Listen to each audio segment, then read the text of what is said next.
In this tutorial, you will learn how to program the white clouds to move off screen. You'll learn how to do all of the programming by watching this video, and then you'll try it yourself on Scratch. This is our Stormy Science starting page. To start creating your own animation, click See Inside. Once inside, we have several areas I want you to pay attention to. First, we have our stage. That's this area where our animation is going to occur. Next, we have our sprites. These are our characters, our objects that we're going to use in our animation. Here in the middle, we have what we call the menu. This is how you select what your characters and sprites are going to do.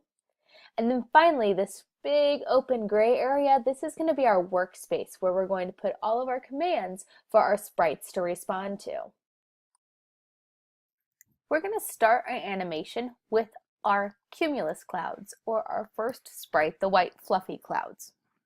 When you click on them, you'll see that there's already a code written for them. An event occurs, so when the green flag is clicked, a movement is going to happen. So it's going to go to this certain position on the screen, and then the purple show button just means that you'll be able to see it. So let's try this. Let's press the green flag, and the clouds appear. They're at a certain position, and I can see them.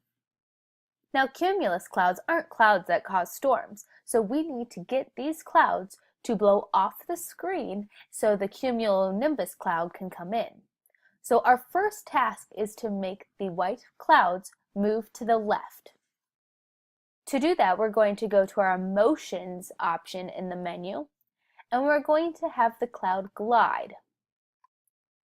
Now, it's going to glide for 1 second, and this number here you can change, and you can also change the number next to the Y. So try some different numbers to see if you can get the clouds to move off to the left of the screen. I'm going to try making my X a positive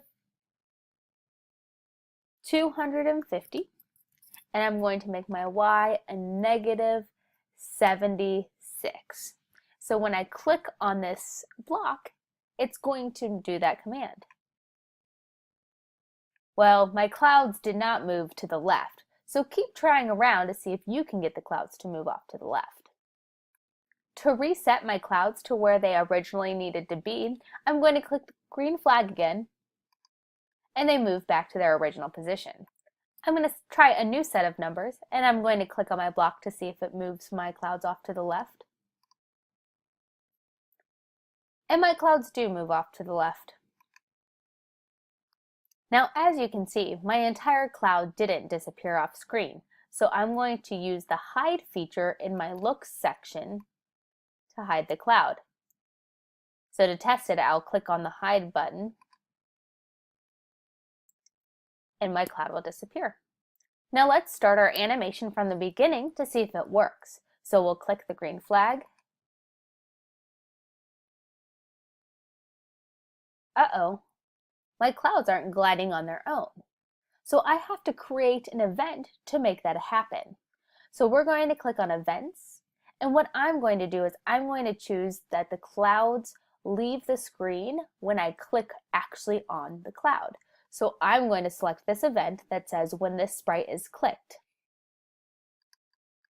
So now let's see what happens. I'm going to click my sprite, and my clouds move off screen. Now you try it. Add movement to get your cloud to move to the right. Hide your cloud so you can't see it anymore. And then start the movement with an event.